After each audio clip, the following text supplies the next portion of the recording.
Acidity, ദഹന പ്രശ്നം, അതുപോലെ ഇങ്ങനെ വയറ് കമ്പിക്കുക, ഈ ഒരു ബുദ്ധിമുട്ടൊന്നും ഇല്ലാത്തവർ ആരും ഇല്ല ഇപ്പോൾ. നമുക്ക് ഈ മരുന്നൊന്നും അല്ലാതെ ഇത് മാറ്റിയെടുക്കാൻ വല്ല വഴിയുണ്ടോ വെച്ചാൽ നമ്മൾ ഈ ഭക്ഷണത്തിലൂടെ എന്തെങ്കിലും മാറ്റിയെടുക്കാൻ നമുക്ക് പറ്റും? തീർച്ചയായിട്ടും നമുക്ക് ഭക്ഷണത്തിൽ ഈ പറയുന്ന ഒരു 3 കാര്യങ്ങൾ നമ്മൾ ഇൻക്ലൂഡ് ചെയ്യുകയാണെങ്കിൽ നമുക്ക് നല്ല രീതിയിൽ തന്നെ വയറിന്റെ പ്രശ്നങ്ങൾ മാറ്റിയെടുക്കാനായിട്ട് പറ്റും. അതിൽ പ്രധാനപ്പെട്ടതാണ് ഈ ക്യാബേജ്. ക്യാബേജിൽ വൈറ്റമിൻ ഇ ഉണ്ട്, അതായത് മീഥൈൽ മെത്തിയോണിൻ എന്ന് പറഞ്ഞൊരു കണ്ടന്റ് ഉണ്ട്.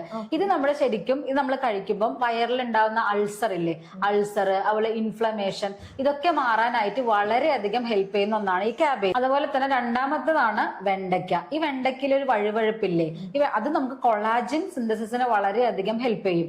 ഈ കൊളാജിൻ കൂടുതലായതുകൊണ്ട് തന്നെ നമ്മുടെ കുടലിന് വളരെയധികം നല്ലതാ. ഈ കുടലിൽ ഉണ്ടാവുന്ന ചെറിയ മുറിവുകള്, അതുപോലെ ഇൻഫ്ലമേഷൻസ്, ലീക്കി ഗട്ടൊക്കെ മാറാനായിട്ട് ഈ വെണ്ടയ്ക്ക വളരെയധികം ഹെൽപ്പ് ചെയ്യും. പഴങ്കഞ്ഞി നമ്മുടെ വയറിന് വളരെയധികം നല്ലതാ. കാരണം ഈ പഴങ്കഞ്ഞിയിൽ നല്ല ലൈവ് ബാക്ടീരിയ, അതായത് പ്രോബയോട്ടിക് എന്നൊക്കെ പറയില്ലേ, നമ്മുടെ കുടലിന് ആവശ്യമായിട്ടുള്ള നല്ല ബാക്ടീരിയാസ് ഉണ്ട്. അപ്പൊ അതുകൊണ്ട് വയറിന് അതും വളരെയധികം നല്ലത്. അപ്പൊ ഈ പഴങ്കഞ്ഞി കഴിച്ചിട്ടുണ്ടെങ്കിൽ നമുക്ക് വെയിറ്റ് കൂടില്ലേ? പഴങ്കഞ്ഞി നല്ലതാണെന്ന് പറഞ്ഞാൽ നമ്മൾ ഒരുപാട് കഴിക്കാനായിട്ട് പാടില്ല. അതിൽ എപ്പോഴും ക്വാണ്ടിറ്റി ശ്രദ്ധിക്കാനായിട്ട് നോക്കുക. ഒരു ചെറിയ ബൗളിൽ ഒരു ബൗൾ നമുക്ക് കഴിക്കാം. അപ്പൊ ഈ പറഞ്ഞ കാര്യങ്ങള് ഭക്ഷണത്തിൽ നല്ല രീതിയിൽ ഇൻക്ലൂഡ് ചെയ്യുകയാണെങ്കിൽ നമുക്ക് നല്ല രീതിയിൽ തന്നെ ഈ വയറിന്റെ പ്രശ്നങ്ങൾ മാറ്റിയെടുക്കാനായിട്ട് പറ്റും.